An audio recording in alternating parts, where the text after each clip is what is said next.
Mapagpalang araw po sa inyong lahat. Tawagin niyo na lang ako sa pangalang Marie. 46 years old na ngayon. Tubong, Makati. Hindi ko na babanggitin ang eksaktong lugar kung saan ako naninirahan ngayon para na rin sa pansarili kong kaligtasan. Nais kong ibahagi sa inyo ang isang pangyayari sa buhay ko na kahit sa aking huling hininga ay pagsisisihan ko. Alam kong marami akong matatanggap na panghusga mula sa inyo. Na makati ako at hindi na kontento sa asawa. Pero huwag kayong mag-alala dahil tatanggapin ko kung ano man ang sasabihin ninyo sa akin. Isa akong simpleng may bahay at ina sa aking babae na 2 buwan pa lamang. Hindi sa pagmamayabang pero may itsura ko at kahit na may asawa at anak na ay napanatili ko pa rin ang aking kagandahan at hubog ng katawan.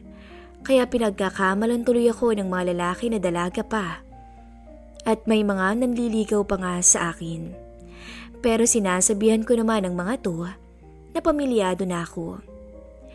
Ang aking asawa naman si Harry ay isang doktor sa isang public hospital dito sa Makati. Naging masaya ang pagsasama namin at nagpapasalamat ako dahil mabait at mapagmahal ang aking asawa. Kahit busy siya sa trabaho, ay umuuwi at pinipilit pa rin niyang umuwi ng maaga. Han, pabinyagan na kaya natin si baby sa darating na buwan? Wika ng aking asawa. Sige Han, ikaw bahala sa ninong at ako naman bahala sa ninang. Masayang sabi ko. Sige Han, sagot nito habang nakatuon ang kanyang atensyon sa aming anak na noon ay kalong-kalong niya. Bali 6 lahat ng kinuha namin. 3 lalaki na pawang mga binata at 3 babae na may mga pamilya din. Lahat ng mga lalaki ay kaibigan ng asawa ko at ganoon din yung nakuha kong ninang na mga kaibigan ko rin. Kung tutuusin ay puro kaibigan namin ang nakuha naming ninang at ninong. Pero ng isang kaibigan ni Harry na kinuha namin ay hindi ko pa nakikita o nakikilala sa personal. Ang sabi ng asawa ko ay uuwi daw ito kapag malapit na ang binyag ni baby. Manggagaling pa raw kasi ito sa ibang bansa. Han, sigurado ka bang darating yung kaibigan mo sa binyag? Tanong ko. Yes, Han. Nangako siya sa akin na darating siya. Naging mabilis ang araw at dumating na nga ang pinakahihintay, ang binyag ng aming munting anghel. Nandito na kami ngayon sa simbahan, kasama ang mga ninong at ninang, ngunit kulang pa ng isang ninong. Sinabi ni Harry o sinabihan ni Harry ang pari na kung pwede ay hintayin namin yung isa pang ninong. Mukhang hindi na darating yung kaibigan mo, Han. Kailangan na nating simulan yung misa. Tanong ko sa aking asawa. Nag-text siya sa akin kanina na pupunta na raw siya. O yan na pala siya eh. Wika ni Harry sabay turo sa pintuan ng simbahan. Napatingin naman ako roon. At para akong huminto o parang huminto ang mundo ko, nang masilayan ko ang isang lalaki na naglalakad papasok. Napakagwapo niya at matikas ang dating. Kaya pakiramdam ko sa mga oras na yun ay para akong nastatwa na hindi makagalaw sa kinatatayuan. Pagkalapit niya sa amin, ay agad kong nalanghap ang mamahaling pabango nito. Kaya napapikit na lang ako at nilanghap ang hamahalimuyak niyang bango. Nabalik na lang ako sa aking ulirat nang maramdaman kong may tumapik sa aking balikat. Pagdilat ko ay nakita ko ang pag-aalala sa mukha ng aking asawa. Han, ayos ka lang? Nag-aalala nitong sabi sabay sipat sa aking noo. Ayos lang ako, Han. Nauutal kong sabi, sabay tingin sa lalaking nasa harapan ko at nagtama ang aming mata kaya naman napaiwas ako ng tingin. Siya nga pala si Elmer, siya yung kinukwento ko sa'yo. Ikinagagalak kitang makilala. Nakangiting sabi ko sabay lahad sa aking kamay na agad din naman niyang tinanggap. Matapos ang halos 2 oras, tapos na rin ang binyag, kaya umuwi na rin kami sa bahay. Naabutan namin na marami ng bisita. Habang abala ko sa pakikipag-usap sa kanila, ay naramdaman kong may nakatingin sa akin. Kaya iginala ko ang aking paningin at nahagip ng mga mata ko si Elmer na nakatingin sa akin habang kumakain. Agad naman akong umiwas ng tingin dahil sa kaba na aking naramdaman. Pasado 9:00 na ng gabi, ngunit hindi pa rin umuuwi ang 3 kaibigan ng asawa ko. Nagiinuman sila sa sala at maging si Harry ay nakikiinom na rin, kaya bumalik ako sa aming kwarto para tignan ang aking anak. Makalipas ang 1 oras, ay lumabas ako sa aming silid para tignan kung umuwi na ang 3. Ngunit nagkamali ako. Dahil naabutan ko sila na nakahiga sa sahig at ang asawa ko naman ay nakapatong ang 2 kamay sa lamesa at ginawang unan. Sinubukan kong gisingin si Harry, ngunit hindi ko na siya magising pa, kaya niligpit ko na lang ang mga bote na kanilang pinag-inuman. Pagkatapos ay nagtungo ako sa kusina para uminom ng tubig. Nang babalik na sana ako, ay nagulat ako nang pagharap ko ay nasa harapan ko si Elmer. Bakit nandito ka? Kinakabahan kong tanong.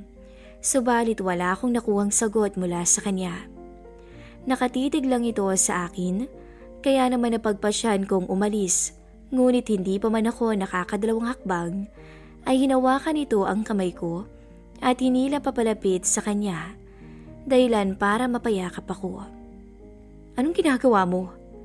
Tanong ko sa kanya at nagpumiglas mula sa pagkakayakap.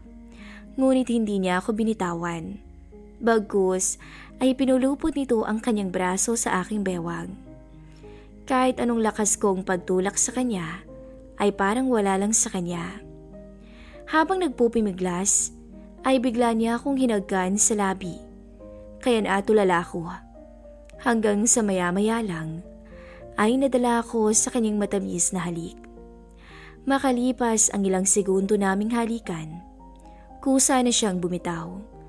Pinagdikit niya ang aming mga noo habang naghahabol kami ng hininga at nakahawak siya sa aking leeg. Walang gustong magsalita sa amin sa mga oras na yon. Tanging mga tibok ng puso namin ang aming naririnig. Agad akong bumitaw sa pagkakahawak sa kanya at naglakad papaalis. Ngunit bago pa man ako tuluyang nakalayo sa kanya, ay nagsalita to. Gusto kita, Marie. Simula pa lang nung una kitang makita. Dahil sa sinabi niya ay napatigil ako. Anong sabi mo? Saan mo ako unang nakita? Tanong ko sa kanya na may pagtataka. Nung pakilala ka sa amin ni Harry bilang girlfriend niya. Pagkakita ko sa'yo nun, ay alam ko na sa sarili kong mahal kita. Salaysay niya. Noon yun. Pero ngayon mag-asawa na kami ni Harry at may anak na. Kaya tigilan mo na ako pakiusap. Sagot ko. Habang paalis ako ay ramdam ko pa rin na nakatingin siya sa akin. Ngunit hindi ko na yon pinansin pa at nagpatuloy sa paglalakad hanggang sa makapasok ako sa aming silid. Buong gabi akong puyat dahil sa nangyari. Kinabukasan ay hindi ko na nakita si Elmer. Tanging ang 2 kaibigan lang ni Harry na sina Erning at Randy, na ninong ng mga anak ko rin, ang naabutan kong nagkakape sa kusina. At nang makita nila ako, ay bumati sila tsaka kinuha ni Randy si Baby sa aking bisig habang nakangiti. Tinanong ko naman sila kung nasaan ang asawa ko. At sinabi nilang nasa terrace at nagkakape. Sinabihan ko rin sila na dito na lang sila sa bahay mag-agahan na agad naman nilang sinang-ayunan. Pagkatapos naming kumain, ay umalis na rin ang 2. Pagkaalis ni Randy ay nagpaalam din ang asawa ko para pumasok na sa trabaho. Nang makaalis na si Harry, ay sinara ko agad ang pinto. Pinuntahan ang crib ng anak ko at nakita kong mahimbing ang kanyang tulog, kaya naman naisipan kong maligo muna. Nang matapos na akong magbihis ay pinuntahan ko ang anak ko para i-check kung ito ba ay gising na. Nang makita kong mahimbing pa rin ang tulog niya, ay naisipan kong manood muna. Subalit hindi ko pa man nabubuksan ang TV, ay may narinig akong kumakatok, kaya dali-dali akong nagtungo sa pintuan para buksan ang pinto. At nagulat ako nang bumungad sa aking harapan si Elmer, na magulo ang buhok at halatang nakainom. Tinanong ko ito kung anong kailangan niya. Ngunit hindi ko pa man natatapos ang aking itinatanong, ay walang alinlangan niya akong hinalikan. Itutulak ko sana siya, ngunit maagap niyang hinawakan ng dalawa kong kamay. Naging marupok ako kaya natangay ako sa matamis niyang halik sa akin. At sa puntong yun, hindi ako nagdalawang isip na ibukas ang binti ko para sa lalaking hindi ko naman asawa.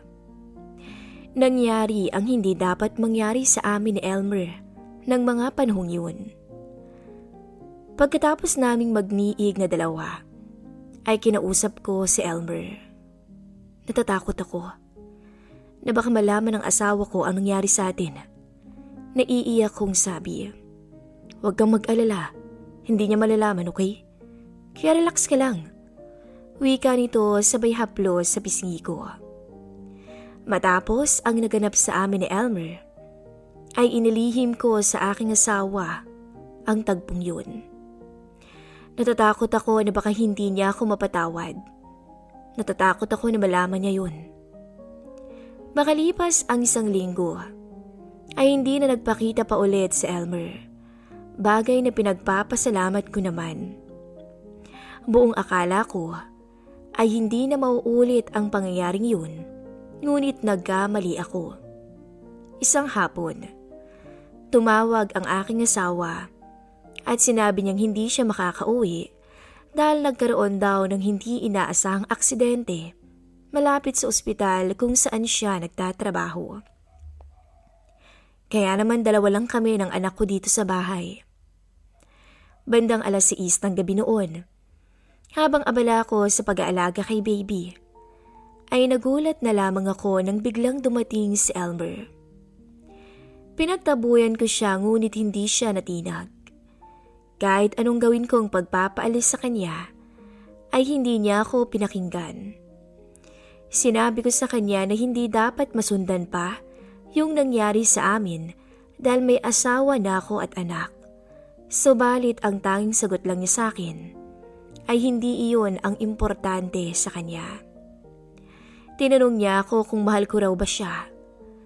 Hindi ko alam kung ano ang dapat isagot sa kanyang tanong dahil bigla akong naguluhan. May parte sa puso ko na gusto ko ang nangyayari sa amin. Pero kapag naiisip ko ang asawa at anak ko, ay nakokonsensya ako. "Gusto mo ako marin, di ba?" Tanong niya ulit. Hindi ko alam, Hari. May parte na gusto kita pero... Dahil sa aking sagot, ay agad niya akong niyakap ng mahigpit. At dito nagsimula ang lihim naming relasyon ni Elmer. Tuwing wala ang asawa ko ay pumupunta siya dito sa bahay. Nagtatali kami sa kwarto, kung saan palagi kaming natutulog ng asawa ko. Pero sa mga panahong yun, ay wala sa isip ko kung anong kakahinatnan ng mga pinaggagawa ko. Basta ang nasa isip ko lang nun, ay masaya ako sa relasyon namin ni Elmer kahit pa kasalanan yun. Kahit na may kalaguyo ako, ay hindi ko pa rin pinapabayaan ang anak ko. Maging sa asawa ko. Ginagawa ko pa rin ang obligasyon ko bilang asawa at ina. 5 buwan noon ang anak ko nang sabihin ko sa aking mister na kumuha kami ng makakasama dito sa bahay. Pumayag naman siya sa gusto ko. Isang babae ang kinuha namin na sa tansya ko ay 35 ang edad at ang kanyang pangalan ay Maria. Mabait ito at masipag. alagang-alaga nito ang aking anak.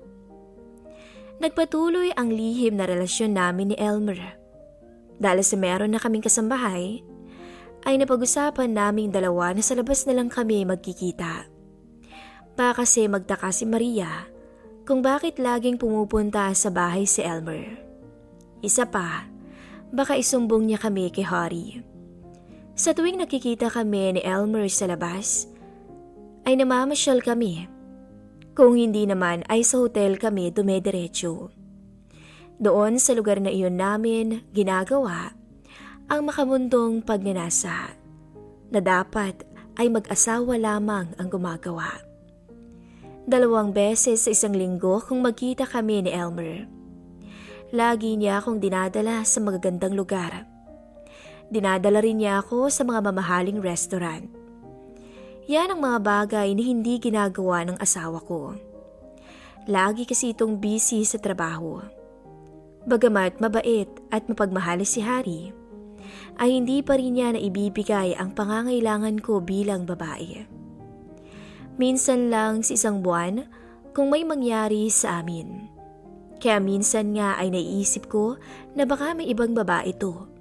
Ngunit wala naman akong nakikitang kakaiba sa kilos ng asawa ko. Maging sa kanyang cellphone ay malinis din. Sa paglipas ng mga araw, ay unti-unti akong nawalan ng gana sa pagsasama namin ni Harry.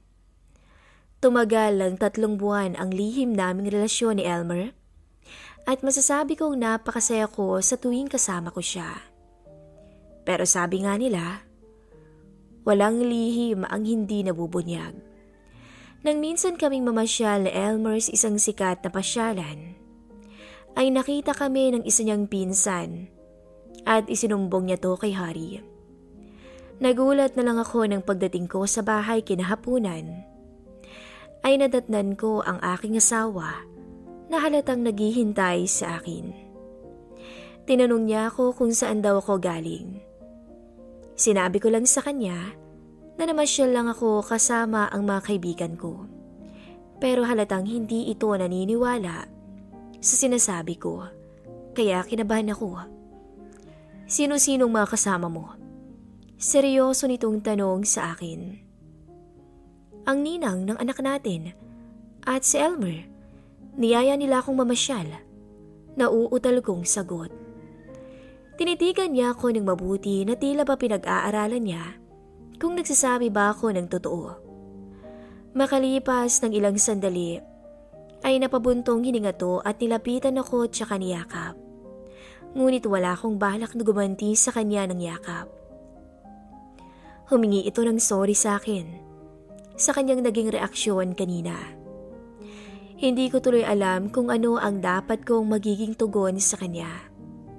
Nakukonsensya ako sa mga pinaggagawa ko sa aking pamilya. Pero kahit ganun, ay nagpatuloy pa rin ako sa aking kahibangan. Pati na ang anak ko ay hindi ko na magawang maalagaan. Lagi rin akong late sa pag-uwi. 1 buwan ang lumipas. Na ganun palagi ang ginagawa ko at walang kaalam-alam ang asawa ko. Isang gabi, pagka-uwi ko ay naabutan ko ang asawa ko sa pinto na nakatayo at halata sa kanyang mukha ang galit. Nang makita niya ako ay agad siyang lumapit sa akin. Ganito ba ang uwi ng babaeng may asawa at anak? Sabihin mo sa akin, saan ka galing? Galit nitong sabi. May pinuntahan lang ako kaya ginabi ako. Walang ganang sagot ko. May pinuntahan? At saan naman? Kailangan ba lahat ng kilos ko may permiso mo? Kailangan ko bang sabihin sa'yo lahat ng pupuntahan ko? Bulyaw ko sa kanya. Nag-away kami ni Harry sa gabing yun at natulog kaming hindi nagkakaayos. Kinabukasan, umalis si Harry na hindi kami nag-usap. Hindi ko alam pero pakiramdam ko sa mga panahong yun ay nasasakal na ako sa aming pagsasama bilang mag-asawa. Yun bang pakiramdam? Na tila ba wala akong kalayaang gawin lahat ng gusto ko sa piling niya.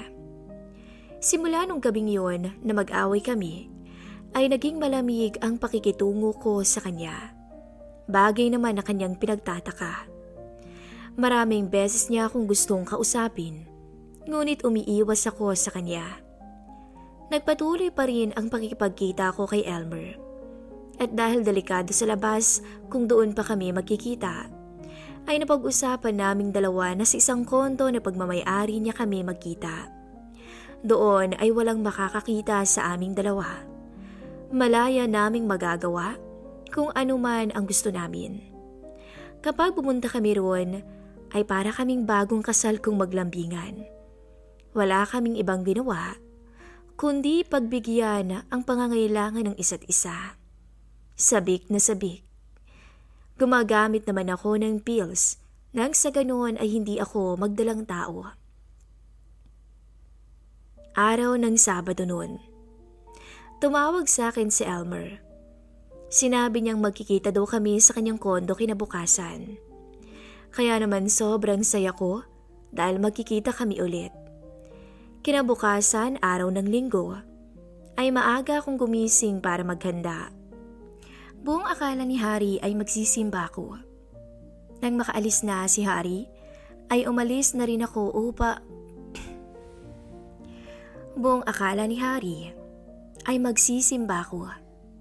Nang makaalis na siya ay umalis na rin ako upang pumunta sa kinaroroonan ni Elmer. Ngunit lingid pala sa kaalaman ko ay hindi umalis ang asawa ko, kundi nagkunwari lang to na umalis na.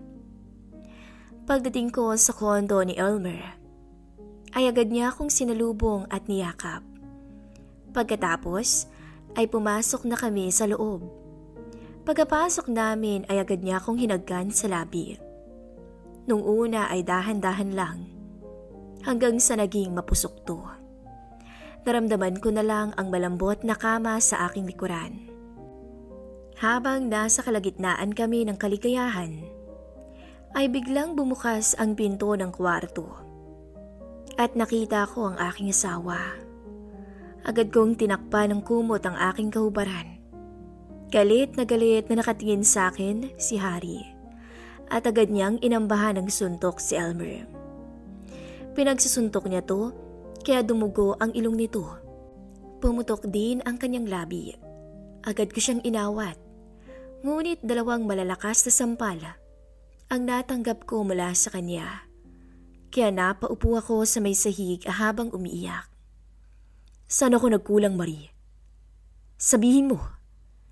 Lahat ginawa ko para sa'yo at sa anak natin. Pero bakit mo nagawa to?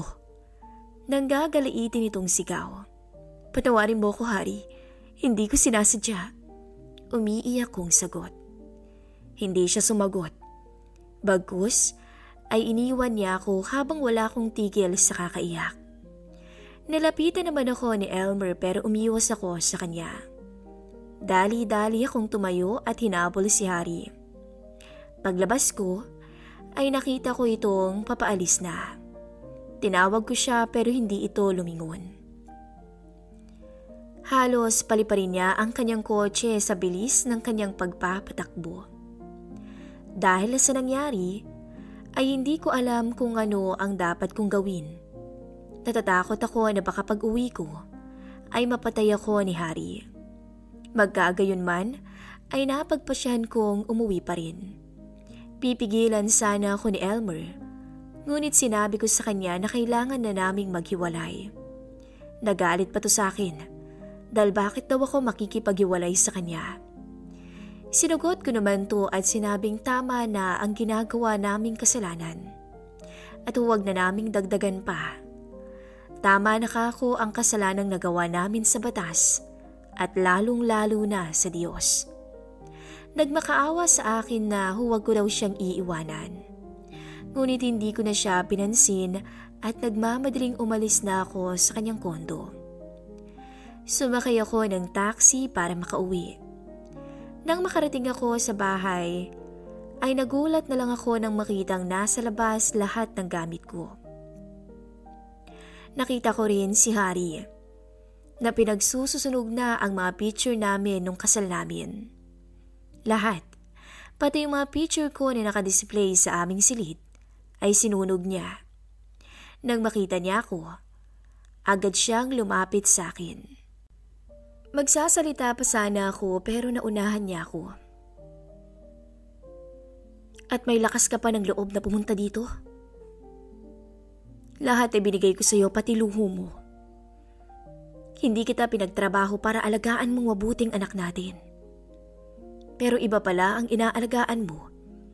Sa tuwing wala ako, lumayas ka na. Ayoko nang makita ang pagmumukha mo simula ngayon. Wika nito sa akin. Umalis ka na habang nakakapagtimpi pa ako. Kahit anong gawin kong pagmamakaawa sa kanya, ay hindi niya ako pinakinggan. Pati ang anak ko ay ayaw niyang ipahawak o ipakita man lang sa akin. Patawarin mo ako, Hari. Pakiusap, pangako magbabago na ako. Saad ko habang umiiyak at nakaluhod sa kanyang harapan.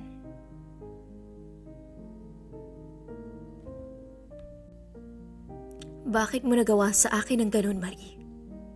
Minahal kita ng sobra-sobra. Kahit pagod ako, ay wala kang narinig na reklamo mula sa akin. Pero ikaw, nagawa mong manlalaki. At sa kaibigan ko pa, sa ninong ng anak mo. Anong dahilan mo't nagawa mong pumatol sa iba? Sabihin mo sa akin. Nanginginig nitong sabi. Dahil sa hindi mo maibigay ang pangangailangan ko bilang babae. Garalgal kong sagot. Yun lang ang dahilan mo? Kaya ka naghanap ng iba? Kung matino ka ba namang babae, ay maiintindihan mo ko, Marie. Pagod ako sa trabaho dahil sa mga pasyente. At kaya ako nagpapakapagod, ay para rin naman sa inyo ng anak natin. Kahit maraming umaaligid na babae sa opisina, sa trabaho ko, ay hindi ko sila binibigyang pansin. Alam mo kung bakit?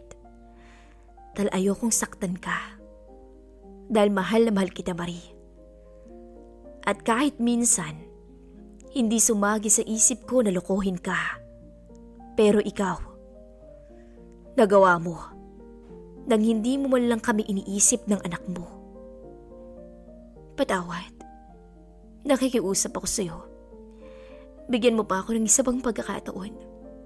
Pangako, magbabago na ako. Pagsusumamo ko. Sa ngayon ay hindi kita kayang patawarin.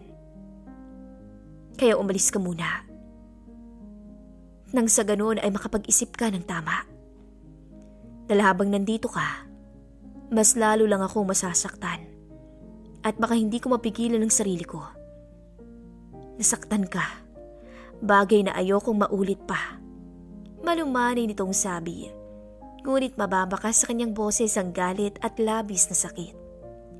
Wala akong nagawa, kundi sundin ang gusto nito. Bago ko umalis, ay nakiusap ako sa kanya na makita at mayakap ko ang aming anak. Hindi naman siya nagdalawang isip na pagbigyan ako. Tinawag niya si Maria na dalhin si baby sa akin. Nang makita ko ang aking anak, ay niyakap ko ito ng mahigpit habang umiiyak. Sinabi rin sa akin ni Hari na hindi niya ipagdadamot sa akin ang bata. Maaari ko siyang bisitahin anumang oras, pero huwag ko raw susubukan na itakas to, dahil hindi raw siya magdadalawang isip na ipakulong ako. Tumango naman ako bilang sagot sa kanya. Kahit masakit sa akin na iwan ang anak ko ay wala na akong nagawa pa, kundi umalis habang humihikbi. Hindi ako galit sa asawa ko kung pinalis niya ako sa aming bahay. Dahil una sa lahat, ay ako ang may mabigat na kasalanan sa kanya. Naganap ako ng pwedeng apartment na pwedeng rentahan. Matapos ang 2 oras kung paghahanap, ay nakahanap din ako. Hindi ganun kalaki ang apartment, sakto lang para sa akin. Medyo malapit to sa bahay, kaya masaya pa rin ako dahil kahit anumang oras ay madadalaw ko ang aking anak. Nagbayad ako ng upa para sa 3 buwan. Agad namang nagpasalamat ang landlady. Pag-aalis nito ay umupo ako sa maliit na sofa. Ay doon ay muling bumuhos ang aking luha. Kahit anong gawin kong pagsisisi ay huli na. Kahit lumuha pa ako ng dugo, alam kong matatagalan bago ko mapatawad o bago ako mapatawad ng aking asawa. Habang inaayos ko ang aking mga damit sa cabinet, ay biglang tumunog ang cellphone ko. Tinignan ko kung sino ang tumatawag at nakita kong si Elmer yun. Huminga muna ako ng malalim bago ko iyon sinagot. Anong kailangan mo? Walang ganang tanong ko. Nabalitaan ko, pinaalis ka raw ni Harry.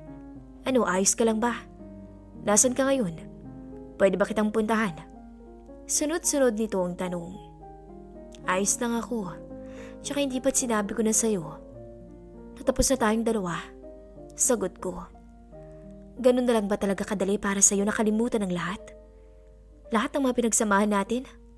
Malungkot itong tanong. Gaya ng sinabi ko sa'yo. Ayoko na, Elmer.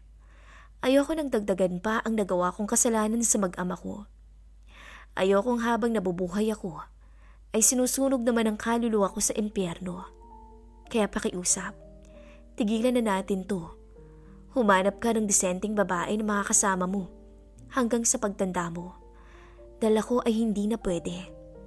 Dahil sa akin, nasirang pagkakaibigan niyo ni Harry. Walang naging sagot sa akin sa Elmer. Bagkus ay tanging mahihinang hikbilang ang aking narinig mula sa kabilang linya. Ilang sandali pa ay pinatay na nito ang tawag habang ako'y napaupo sa sahig at umiiyak. Ang tanging nasa isip ko noon ay sana'y mapatawad ako ng Diyos sa pagkakamaling nagawa ko. Isang linggo na ang lumipas. Hindi ko pa rin nadadalaw ang anak ko. Miss na miss ko na siya, kaya kinapalan ko na ang aking muka para puntahan siya. Pagdating ko ng bahay ay nag-doorbell ako. Maya-maya pa ay bumukas ang pinto at bumungad sa akin si Harry. Nagulo-gulo ang buhok at halatang puyat. Anong kailangan mo? Malamig nitong tanong. Dadalawin ko sana si baby. Nakayokong sagot ko. Tinawag naman niya si Maria at sinabing nandito ako. Pagkatapos ay tumalikod na to at umakyat patungo sa dati naming silid. Nagsimula na namang pumatak ang aking luha dahil hindi ako sanay na ganoon ang pakikitungo sa akin ng asawa ko. Ngunit sinabi ko sa aking sarili na wala dapat akong ikalungkot dahil kasalanan ko kung bakit naging ganoon ang pakikitungo niya sa akin. Makalipas ang ilang sandali ay nakita ko si Maria na hawak ang anak ko, kaya agad akong lumapit at kinuha mula sa kanya si baby. Sorry anak kung ngayon lang nakadalaw si mami sa'yo. Maluha-luha akong sabi, sabay yakap sa kanya. Magtatanghali na nang napagpasyan kong umuwi sa apartment ko. At sa ilang oras kong pananatili doon, ay hindi ko nakitang lumabas man lang si Harry. Mag-isang buwan na ang lumipas, ngunit hindi pa rin ako kinakausap ng asawa ko.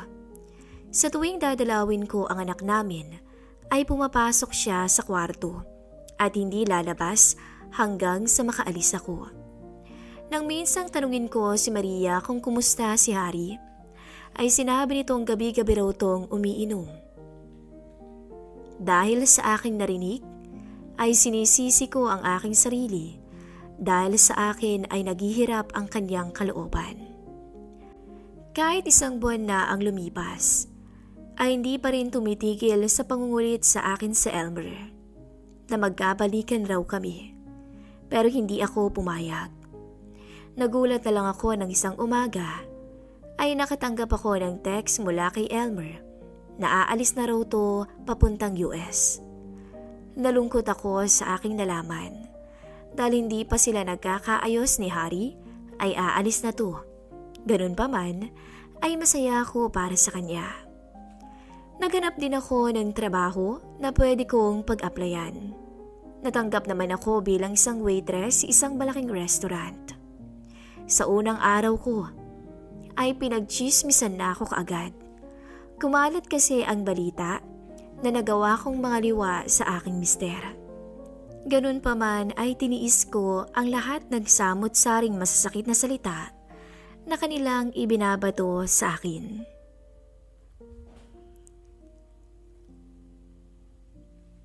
Nagpatuloy ako sa pagtatrabaho bilang waitress. At kapag may libreng oras ako ay dinadalaw ko ang aking anak, ngunit gaya pa rin ng dati ay hindi ako kinakausap ni Harry. Isang umaga, pagkagising ko ay masama ang pakiramdam ko. Masakit ang ulo at buong katawan ko, kaya hindi muna ako pumasok sa trabaho. Buong maghapon akong natulog at pagkagising ko ay gabi na at masama pa rin ang pakiramdam ko. Ganun pa man ay bumangon pa rin ako at nagtungo sa aking munting kusina para sana uminom. Pero hindi pa man ako nakakatatlong hakbang ay nawalan ako ng malay. Pagmulat ko ay bumungad sa akin ang puting kisame.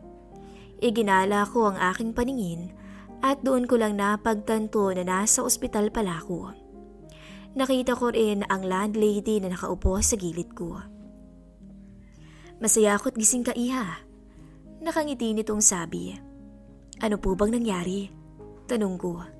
Naku, natagpuan kita sa may kwarto mo na nakahandusay sa sahig at walang malay. Kaya agad akong tumawag ng ambulansya. Paliwanag nito. Maraming salamat po. Wika ko. Isang araw pa akong nanatili sa ospital dahil mababa daw ang platelet ko. Kaya hindi pa raw ako pwedeng umuwi. Pagsapit ng araw na lalabas na ako, ay nagulat ako nang makita ko si Harry. Ayon sa landlady, ay siya ang doktor ko. Kumusta ka na, Marie? Tanong nito. Ayos lang, tipid kong sagot.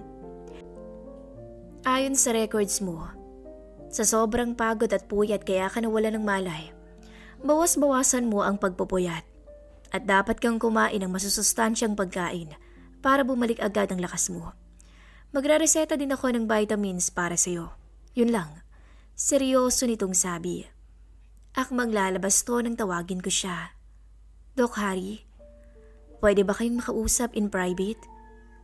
Kung okay lang sa'yo. Okay. Maikling sagot nito. Sinabihan ko ang landlady na lumabas muna dahil may pag-uusapan lang kami ni Harry. Ano bang gusto mong pag-usapan natin? Tanong niya. Alam kong malaki ang kasalanan ko sa iyo, Harry. Maaari bang patawarin mo na ako alang-alang sa anak natin? Bigyan mo pa ako ng isang pagkakataon para maipakita ko sa iyo na nagbago na ako. Sinseridad kong sabi. Patawarin mo rin ako, Marie. Pero hindi ko pa kayang ibigay yung hinihingi mo sa akin. Sobra akong nasaktan sa ginawa mo. Sa ginawa niyo sa akin ni Elmer. Kung sa anak naman natin ay malaya kang dalawin kung kailan mo gusto siyang dalawin. Sana'y maintindihan mo ako, Marie. Malungkot nitong sabi. Pagkatapos niyang sabihin yun, ay agad na itong umalis. Habang ako naman ay naiwang umiiyak. Kahit hindi ako napatawad ni Harry, ay hindi pa rin ako nawawala ng pag-asa na balang araw ay mapapatawad niya ako at magiging buo muli ang aming pamilya. Hanggang dito na lang po ang istorya ng aking buhay. Salamat sa pagbabahagi ng aking kwento. Naway maging aral ito sa inyong lahat.